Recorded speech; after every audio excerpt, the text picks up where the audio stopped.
नमस्कार, आदाब, सत श्री अकाल, गुड मॉर्निंग मेरे प्यारे दोस्तों। आ गया है आपका होस्ट एंड दोस्त अंकित अवस्थी लेकर के ताजा तरीन सवाल जो कि बने हैं कल रात तक की सुर्खियों से। श्रीलंका भारत के दक्षिण में बैठा हुआ, भारत से जुड़ा हुआ लगता है एक देश। जब भारत का मैप बनाया जाए और उसमें श्रीलंका ना दिखाया जाए तो ऐसा लगता है कि भारत का मैप कंप्लीट नहीं है। वही श्रीलंका आज की चर्चा में है। क्यों चर्चा में है? क्योंकि यहाँ के विदेश मंत्री का हाल ही में एक बयान वायरल हुआ है। क्या बयान वायरल हुआ है? इन्होंने कहा है कि हम किसी को भी भारत की सुरक्षा के साथ खिलवाड़ नहीं करने देंगे। We will not allow anyone to harm India's security. हम किसी को भी भारत की सुरक्षा के साथ सेंधमारी या खिलवाड़ नहीं करने देंगे। मतलब तो साफ है, समझ ही गए होंगे कि किस तरफ इशारा है। पहचान रहे हो कि नहीं पहचान रहे हो? अरे वही है, चीन का जासूसी जहाज जो आकर हर बार हम्मन टोटा में खड़ा हो जाता है। लेकिन भारत ने जिस प्रकार से श्रीलंका के साथ कूटनीतिक रिश्ते मजबूत किए, परिणाम उसका 5 महीने पहले भी मैंने दिखाया था कि श्रीलंका ने कह दिया था कि मैं जासूसी चीनी जहाजों को श्रीलंका में नहीं घुसने दूंगा। श्रीलंका के विदेश मंत्री का ये जो बयान है, ये क्यों आया, आज के सेशन में हम ये जानने वाले हैं।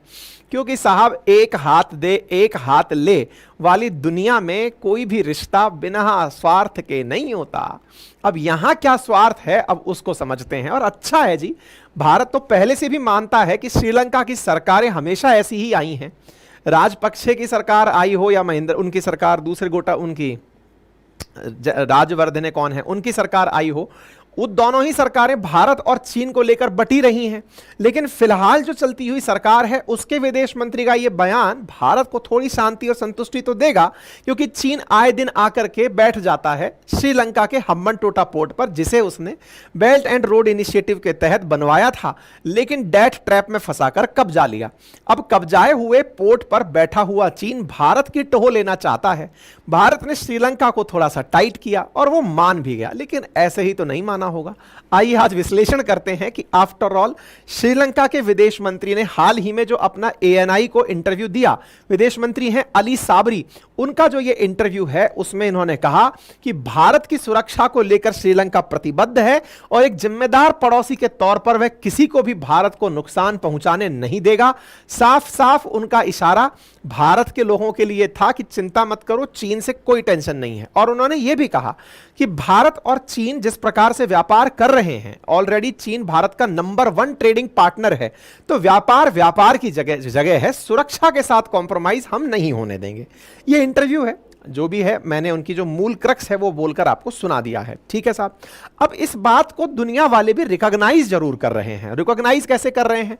निक्की एशिया, जो कि साउथ एशिया का काफी फेमस न्यूज चैनल है, उसने अपनी हेडिंग दी थी इस खबर को आज से 2-4 महीने पहले कि श्रीलंका इंडिया की तरफ टर्न हो गया है चाइना को काउंटर करते करते। और अच्छा, ये चीज अपन ने आपको बताई भी थी। आज से 3 हफ्ते पहले मैंने एक सेशन दिया था जिसमें मैंने आपसे कहा था कि श्रीलंका में भारत ने चीन को कड़ी मात दी है। कैसे? इन्होंने चाइना वालों ने श्रीलंका में जो हम्बन टोटा पोर्ट खरीद लिया था, या कहिए कि 100 साल के लिए लीज पर ले लिया था, उसके बिल्कुल ऊपर यानी उत्तर में एक मटाला इंटरनेशनल एयरपोर्ट था, जिसे चीनी लोग चाहते थे कि एयरपोर्ट उन्हें मिल जाए। लेकिन भारत ने रूस के साथ मिलकर के इस जगह को अपने कब्जे में ले लिया। यानी कि एक प्रकार से यह समझिए कि भारत और रूस ने हम्बन टोटा पोर्ट के उत्तर में मटाला इंटरनेशनल पोर्ट को लेकर इनकी गतिविधियों पर बिल्कुल काउंटर चेकिंग बिठा दी। मतलब यह जो खबर इंटरनेशनली छपी है कि श्रीलंका इंडिया की तरफ टर्न हो रहा है, यह गलत नहीं है। यह हमने अपने सेशंस में भी आप लोगों से साझा की है। अच्छा साहब, इसके साथ साथ एक और खबर जो कि हमने आपके साथ डिस्कस नहीं की, लेकिन यह खबर और इस बात को प्रमाणित करती है कि चाइना की जगह श्रीलंका ने भारत को सोलर पावर प्लांट का एक बहुत बड़ा टेंडर दिया कि आप हमारे यहां पर एनर्जी जनरेशन के लिए आप ही आइए। अब इस बात को समझने का थोड़ा सा प्रयास करते हैं कि ऐसा हुआ क्यों है, हृदय परिवर्तन क्यों हुआ है। देखिए, दुनिया में ना पूरे रिश्ते, जियोपॉलिटिक्स तो पूरे फायदे और नुकसान पर ही चलती है, और इस नुकसान में 2 देशों के बीच की लड़ाई का फायदा श्रीलंका को पूरा हुआ है। आपको यह तो मालूम होगा कि मालदीव्स के अंदर इंडिया आउट कैंपेन चला था, और यह भी अच्छे से मालूम होगा कि मुइज्जू की इस हरकत से मालदीव्स को कितना नुकसान हुआ था। जरा ध्यान से देखें, श्रीलंका के अंदर, वो भारत के दक्षिण में 2 ऐसे देश हैं जो कि अपने बेहतरीन सी बीचेस के कारण जाने जाते हैं। एक देश है मालदीव्स जो बिल्कुल इस किनारे पर डला हुआ है, ये रहा, और एक देश है श्रीलंका। ऑलमोस्ट ये एक ही, मतलब आप पकड़िए कि लाइन पर आपको मिल जा रहे हैं, ठीक है ना। तो ऐसी स्थिति में एक ही लैटिट्यूड के अराउंड ये जो दो देश हैं, इन दोनों देशों में से कंपटीशन निकल कर आया। और वो क्यों निकल कर आया? क्योंकि भारत ने मालदीव्स के साथ में जो भी काउंटर किया, उसका यात्रियों ने मैसेज ये लिया कि चलो भाई, मालदीव्स नहीं जा पा रहे तो हम श्रीलंका हो आते हैं। श्रीलंका में भी बेहतरीन खूबसूरत बीचेस हैं। आपको ध्यान है ना, भारत ने बायकॉट मालदीव्स चलाया था। प्रधानमंत्री लक्षद्वीप की यात्रा पर गए थे, लोगों ने मैसेज ले लिया कि मालदीव्स को अब बछाड़ना है, क्योंकि उसने भारत के सैनिकों को बाहर निकालने का निर्णय लिया है। उसी को काउंटर करते हुए श्रीलंका ने अपने यहां पर गेस्ट को इनवाइट किया कि सर कुछ पैसा हमारे यहां भी खर्च कर लो, हमारी इकोनॉमी भी चढ़ जाएगी। और हुआ भी यही साथियों। मालदीव्स इंडियंस को कहता रह गया कि आप कुछ समय यहां आओ, इंडियंस नहीं गए, जिसका प्रमाण यह है कि भारत जहां 2023 में प्रथम नंबर पर था विजिट करने वालों में मालदीव्स, वो 2024 में छठे नंबर पर पहुंच गया, क्योंकि 23-24 में जो बिगड़े हुए संबंध थे उसका परिणाम यह था। और उसी का फायदा श्रीलंका ने उठाया। श्रीलंका के बेहतरीन बीचेस, यहां पर इक्वेटर के नजदीक पहुंचने के कारण बने हुए वन जंगल, बहुत बेहतरीन तरीके की सफारी, इसके चलते हुए मालदीव्स क्राइसिस के चलते हुए श्रीलंका में भर भर के इंडियन टूरिस्ट पहुंचे। और भर कर के जो इंडियन टूरिस्ट पहुंचे उसका अंदाजा आप यहां से लगाकर देख सकते हैं। 2023 का 24 से कंपैरिजन करके देखिए।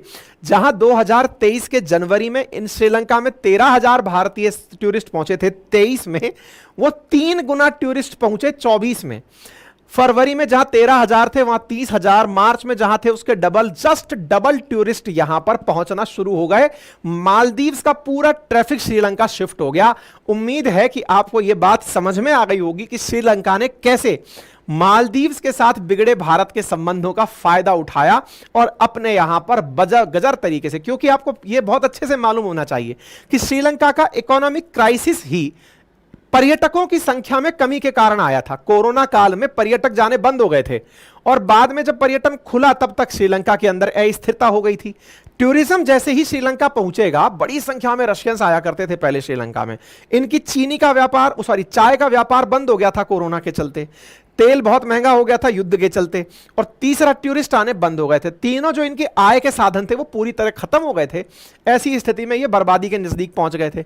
इंडिया के टूरिस्ट्स ने यहां पहुंचकर इन्हें लिफ्ट कर दिया है। इसका आप यहां पर अंदाजा लगा सकते हैं कि लोग इस बात को गजब तरीके से नोटिस कर रहे हैं कि जो मालदीव्स में टूरिस्ट घटा वो श्रीलंका में पहुंच गया। और तो और जयशंकर साहब जी का एक इंटरव्यू जो कि फरवरी में उन्होंने दिया था वो भी काफी वायरल हुआ, जिसमें उन्होंने कहा कि my first advice to you would be the next time you want to take a holiday go to Sri Lanka.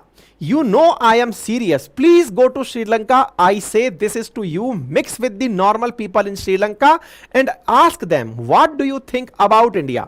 इन्होंने एक इंटरव्यू में घूमने के लिए नसीहत दी कि घूमने जाना है तो श्रीलंका जाओ और वहां जाके लोगों से भारत के बारे में पूछो कि वो भारत के बारे में क्या जानते हैं और मानते हैं। ठीक है, ये कहीं इंटरव्यू में कही बात थी, लेकिन ये विज्ञापन में काम आ गई कि भारत का विदेश मंत्री कह रहे हैं कि मालदीव्स नहीं जी, श्रीलंका जाइए। तो पहला पॉइंट तो आपको यहां से क्लियर होना चाहिए कि क्यों यहां के विदेश मंत्री कह रहे हैं कि भारत की सुरक्षा को आंच नहीं आने देंगे, क्योंकि भारत ने, अब देखो ये दो तरह से दुधारी तलवार थी। मालदीव्स ने भारत के साथ अपने संबंध बिगाड़कर चीन को नजदीक बुलाया। जो चीन श्रीलंका में घुसा हुआ था अब वो मालदीव्स को बर्बाद करने पहुंच गया। श्रीलंका ने चाइना से किनारा करते हुए भारत को अपनी यहां जगह दे दी। मालदीव्स बेचारा और बर्बाद होगा। अब दूसरा एक और बड़ा कारण भी है।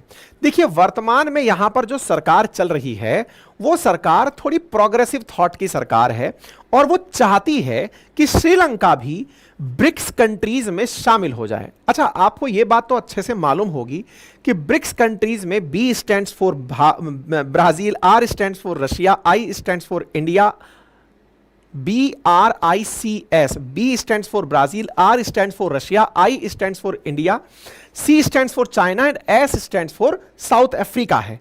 इन 5 देशों ने पिछले साल ही 6 अन्य देशों को इनवाइट किया था अपने यहां जुड़ने के लिए। शायद आपको याद हो कि इजिप्ट, इथोपिया, इन 2 देशों को अफ्रीका से बुलाया था।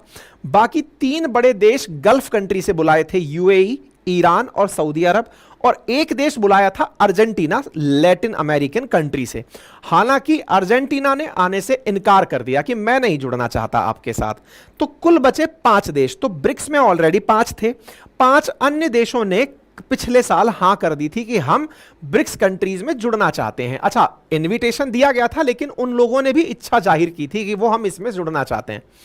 उनमें से 4 कंट्री जुड़ चुके हैं अभी तक। सऊदी अरब को छोड़कर इजिप्ट, इथोपिया जुड़ चुके हैं, सऊदी और ईरान जुड़ चुके हैं। और इस साल यानी जनवरी 2024 से जो ब्रिक्स की अध्यक्षता है वो रशिया कर रहा है। रशिया और श्रीलंका के बीच में व्यापारिक संबंध हैं। श्रीलंका में बड़ी संख्या में रशियन टूरिस्ट आता है। ऐसी स्थिति में अब रशिया इस बार की मेजबानी कर रहा है। मेजबानी में कजान नामक स्थान पर मेजबानी होने वाली है रशिया के अंदर ब्रिक्स कंट्रीज की। तो 4 तो जो नए जुड़े हुए हैं, सऊदी जब इसको रेटिफाई कर देगा वो भी जुड़ जाएगा। टोटल वर्तमान में ब्रिक्स कंट्रीज में 9 मेंबर्स हैं। शुरुआत में ब्रिक्स कैसे बना उसका हल्का सा इतिहास है, वो भी मैं चर्चा कर लूंगा। आप में से बहुत से लोग ऑलरेडी जानते होंगे, लेकिन इनका मकसद है कि इन्हें भी ब्रिक्स में शामिल किया जाए। यानी इनका बहुत अंदर से आ रहा है कि सर जी हमें भी ब्रिक्स में शामिल कीजिए ना। ऐसा अंदर से आ क्यों रहा है? इसके पीछे का बहुत बड़ा कारण यह है क्योंकि ये जानते हैं कि अगर एक बार ब्रिक्स में एंट्री कर गए तो हमें इंडिया से भी प्यार मिलेगा, रशिया से भी मिलेगा, चाइना से भी मिलेगा, और बाकी जो देशों से रास्ते खुलेंगे। जैसे अभी जो ऑलरेडी 3 देश इसमें गल्फ कंट्री शामिल होने वाले हैं, यूएई और ईरान तो ऑलरेडी हो चुके हैं, और सऊदी भी शामिल हो गया। तो दुनिया का जो 45% तेल निकालने वाले देश हैं वो अब ब्रिक्स में शामिल हो जाएंगे। दुनिया की बहुत बड़ी आबादी, लगभग 40 से 45% आबादी का प्रतिनिधित्व भी ब्रिक्स कंट्री करते हैं। बहुत बड़ी जीडीपी, लगभग 1/4 जीडीपी दुनिया की का कंट्रोल ब्रिक्स कंट्री करते हैं। तो श्रीलंका का मन है सर मुझे भी साथ बिठाइए ना। तो ये जो मन है ये इनका बाहर निकल आया है। इन्होंने कहा है कि भारत के बिना हम नहीं जाएंगे। हम हमेशा पहले भारत से कहेंगे फॉर्मली अप्लाई करने से पहले कि वो हमें ब्रिक्स में एंट्री करवा दे। उन लोगों की बैठक में हमें भी बिठवाए जहां पर भारत जाकर बैठता है। उम्मीद है कि आपको यह बात समझ में आ जाए। साथियों, ब्रिक्स का थोड़ा सा इतिहास चर्चा कर लेते हैं। ब्रिक्स 2000 के दशक में 4 देशों के द्वारा गठित एक, और मतलब समझिए कि एक ग्रुप बन गया, जैसे कि आज के समय पर अपन क्वाड देशों की बात करते हैं, बिल्कुल उस तरह से यह ब्रिक हुआ करता था वर्ष 2000 में। अच्छा, इसके पीछे की कहानी क्या है? असल में गोल्डमैन सैक्स नाम से एक कंपनी है जो कि कंसल्टेंसी फर्म है, उसके अंदर एक व्यक्ति थे जेम्स ओ नील। उन्होंने कहा कि इमर्जिंग इकोनॉमीज में अगर ये 4 कंट्री ब्राजील, रशिया, इंडिया और चाइना मिल जाते हैं तो दुनिया के लिए एक अलग पोल बनकर क्रिएट होगा। जेम्स ओ नील का सजेशन था, इन देशों ने सुन लिया। तो ब्रिटिश इकोनॉमिस्ट का ये जो सजेशन था, इसको मानते हुए 4 देशों ने 2009 में ऑफिशियली मिलकर के ब्रिक का निर्माण कर लिया। ब्रिक असल में लिटरल सेंस रखता है ईंट से, कि इन्होंने ईंट की तरह अपने आप को एक दूसरे से जोड़ लिया। जिम और नील का, जो कि एक इन्वेस्टमेंट बैंक के अंदर मतलब काम करते थे, इनकी जो बातें थी वो इन लोगों ने मान ली।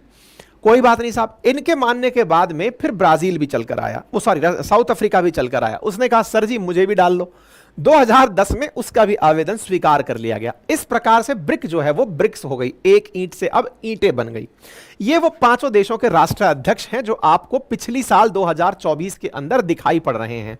यहां पर केवल और केवल पुतिन साहब नहीं पहुंचे थे।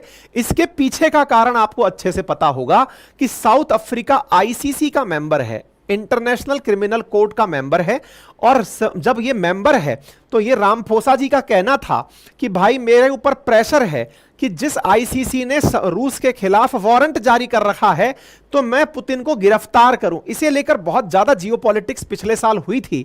रूस ने यहां आने का निर्णय ले भी लिया था, लेकिन लास्ट मोमेंट पर कैंसिल करके विदेश मंत्री ऑफ जो रशिया हैं इनको भेजा गया था कि आप लेवरोव साहब आप जाकर आइए, इस मीटिंग को अटेंड कर आइए। यहां पर पुतिन वर्चुअली कनेक्ट हुए थे। यह ब्रिक्स नेशंस की 15वीं बैठक थी। ब्रिक्स नेशंस जब से बने हैं निरंतर बैठक कर रहे हैं। अल्टरनेटिव ऑर्डर्स में कंट्रीज की अध्यक्षता में बैठक होती रहती है, ठीक है। अब ब्रिक्स कंट्रीज अपना एक्सपेंशन चाहते हैं, जस्ट लाइक G7। जैसे G7 के अंदर 5-7 बड़ी इकोनॉमी शामिल हैं, ऐसे ही ब्रिक्स नेशन भी चाहते हैं कि हम भी आगे बढ़ें, क्योंकि ब्रिक्स कंट्रीज के अंदर अगर देखा जाए तो ये देश मतलब बहुत बड़ी जीडीपी को होल्ड करते हैं। सभी जीडीपी में सबसे बड़ी जीडीपी चाइना की है, सेकंड सबसे बड़ी जीडीपी इंडिया, फिर रशिया, फिर ब्राजील, फिर साउथ अफ्रीका है। और इस प्रकार से ब्रिक्स के अंदर 1 जनवरी से 5 नए देश जुड़ने वाले थे। इन 5 नए देशों में अभी सऊदी अरेबिया का मतलब 15 जनवरी तक फाइनल नहीं हो पाया था, इसलिए 1 जनवरी का डेटा बताता है कि 9 ही देश फिलहाल ब्रिक्स के अंदर जुड़े हुए हैं। इस ब्रिक्स के एक्सपेंशन को प्रस्ताव करने में पहले यह माना जा रहा था कि भारत अड़चने लगाएगा कि ब्रिक्स का विस्तार मत करो, लेकिन भारत ने ब्रिक्स के एक्सपेंशन को समर्थन दिया कि कोई बात नहीं, इसको बड़ा करना चाहिए। इसी कारण से श्रीलंका इंडिया से एक्सपेक्ट करता है कि सर, जब आपने कह ही दिया कि ब्रिक्स में केवल 5 ही देश नहीं ज्यादा देश शामिल हो तो ज्यादा अच्छी बात नहीं है, मुझे भी ले लो। अब आपके दिमाग में एक सवाल बनेगा, ऐसा भी क्या है, मतलब साथ में मिलकर के ये लोग क्या कर लेते हैं। बहुत अच्छी बात है। देखो साथियों, बहुत सारे कयास इस तरह के लगाए जाते हैं कि ब्रिक्स अपने आप को अल्टरनेट बनाना चाहता है G7 का, और तो और भविष्य में चलकर संघाई कॉरपोरेशन ऑर्गेनाइजेशन को अल्टरनेट बनाना चाहता है नाटो का। ये मान्यताएं हैं, लेकिन ब्रिक्स G7 का अल्टरनेट बनना चाहता है। इसकी एक मान्यता को प्रूव इस तरह से करते हैं कि वर्तमान में दुनिया को सबसे ज्यादा फंड देने वाली अगर बैंकों के नाम लिए जाएं तो नंबर 1 पर वर्ल्ड बैंक का नाम आता है, नंबर 2 पर IMF का नाम आता है, जो अंतरराष्ट्रीय स्तर पर दुनिया को कर्जा देती हैं। ये वर्ल्ड बैंक और IMF दोनों की दोनों अमेरिका स्थित हैं। दोनों में ही अमेरिका के पिछलग्गू जापान का मेजॉरिटी स्टेक है, और पश्चिमी देशों का लगभग, इन सबको मिला दो तो 50% के आसपास तो यही लोग ले जाएंगे। इतना बड़ा इनका कंट्रीब्यूशन है। मतलब दुनिया को ये दोनों बैंक कर्जा देती हैं। कर्जा देने में जो पैसा बैंकों में डाल रखा है उसमें सबसे ज्यादा पैसा अमेरिका का है, फिर जापान का है, ऐसे पैसा डला है, और उसी पैसे से लोन देकर के ये दुनिया को अपने साथ लेकर चलते हैं कि भाई लोन। जैसे आज पाकिस्तान को बिल्कुल टॉमी बना रखा है, उसके पीछे का बड़ा कारण क्या है कि IMF ने बेल आउट पैकेज अनाउंस किया, बेल आउट पैकेज चाहिए तो ले लो, हमारे साथ रहना पड़ेगा। बोले सर रह जाऊंगा, तो बेचारा वो उसके साथ रह रखा है, इमरान खान को जेल डाल रखा है, आप जनता को मार रखा है। ये जो स्थितियां हैं ये IMF करता है, वर्ल्ड बैंक और IMF की ये कहानी है। इनके पास एक तीसरी बैंक और है जो इन्होंने अमेरिका में नहीं, एशिया के अंदर बनाई, जिसका नाम है एशियन डेवलपमेंट बैंक, ADB, जो मनीला के अंदर है। मनीला फिलीपींस की राजधानी, वहां पर इनकी तीसरी बैंक है। यह भी दुनिया को भर भर के कर्जा देती है। इसलिए आप अगर इंडिया को मिलने वाले कर्जे को एनालाइज करेंगे ना कि इंडिया में सुधार के लिए सबसे ज्यादा कर्जा वर्ल्ड बैंक का दिया हुआ है, ADB का दिया हुआ है, आपको कहीं ना कहीं मिल जाएगा। विकासशील अल्प विकसित देशों में ये खूब सारा पैसा कर्जे पे देते हैं और अपनी तरह से फिर कंडीशंस मनवाते हैं, क्योंकि कर्जा देते हैं बहुत कम ब्याज पर। मतलब ऐसा कि आपको लगेगा पैसा फ्री में मिल रहा है, 0.6% ब्याज, 0.1% ब्याज। इतने कम पैसे पर कोई पैसा मिले तो क्यों ना ले। वो असल में लालच है उनके साथ में होने का। जब इतना कम ब्याज पर पैसा मिलेगा तो आपका मन करेगा यार ये तो घर का सा पैसा है, मिल जाना चाहिए। फिर वो कहते हैं देखो कम ब्याज पर देंगे तो सही, पर हमारी तूती में बोलना पड़ेगा। बोले जी सर बोलेंगे। ऐसा करके वो साथ में लिए चलते हैं। ब्रिक्स कंट्रीज ने सोचा कि यार चाइना दूसरी बड़ी इकोनॉमी बन तो गया, लेकिन इसके पास में अभी भी दुनिया को कंट्रोल करने की कोई पावर नहीं आई है। हालांकि चाइना ने 2013 में जो बेल्ट एंड रोड इनिशिएटिव शुरू किया, जिसके माध्यम से वो दुनिया भर के देशों को कर्जा दिया कि पैसा पकड़ो और सड़कें बनाओ, मुझसे लोन लो, कर्जे में आ जाओ। लेकिन उसका दुनिया ने मजाक सा बना लिया कि ये कर्जे में फंसाता है, डेट ट्रैप में फंसाता है, जबकि हर देश वही कर रहा है। हर देश, अमेरिका कौन सा कम है, लेकिन अमेरिका के पास मीडिया प्रभावशाली है। वो अपनी मीडिया से दुनिया में मैसेज ये भेजता है कि देखो चाइना क्या कर रहा है। खैर कोई नहीं जी, चाइना हमारा दुश्मन है, हमें भी वही अच्छा लगता है कि चाइना फंसा रहा है। चाइना ने इन चारों देशों के साथ मिलकर, बाकी 4 देश जो ब्रिक्स के नेशंस थे, इनके साथ मिलकर एक बैंक की फर्टिलाइजर डिक्लेरेशन 2015 में घोषणा की, जिसका नाम था न्यू डेवलपमेंट बैंक, NDB। यह बैंक बनाई गई शंघाई के अंदर। न्यू डेवलपमेंट बैंक में इन 5 देशों ने बराबर बराबर पैसा डाला कि जैसे IMF और वर्ल्ड बैंक चलती है ना, हम लोग जो ब्रिक्स कंट्री हैं ये भी इस बैंक में पहले अपना पैसा रखेंगे और उस पैसे से दुनिया के देशों को कर्जा देंगे, ताकि हमारा इंप्रेशन भी दुनिया के गरीब देशों पर पड़े। अब दुनिया के गरीब देशों पर इंप्रेशन पड़े तो गरीब भी तो होने चाहिए ना।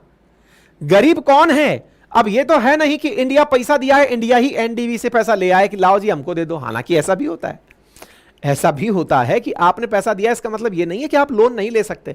जैसे किटी पार्टीज में होता है, आप ऐसा इसमें कर सकते हैं कि साहब अपन ने पैसा लगाया था, थोड़ा पैसा वापस चाहिए ताकि हम लोग अपना काम कर सकें, ये भी करते हो। लेकिन फिर भी अगर आपने अपने साथ कुछ लोग जोड़कर रखे, तो ये जो इथोपिया जैसा गरीब देश जोड़ने के पीछे का कंसेप्ट है, या ये जो अभी श्रीलंका जो अपना इंटरेस्ट शो कर रहा है, इनके पीछे का उद्देश्य क्या है? सर जी मेंबर बना लो, पैसा ले लेंगे और फिर आप ही का गुणगान करेंगे। ये वो वाली बात कर रहे हैं। नंबर एक समझ में आया।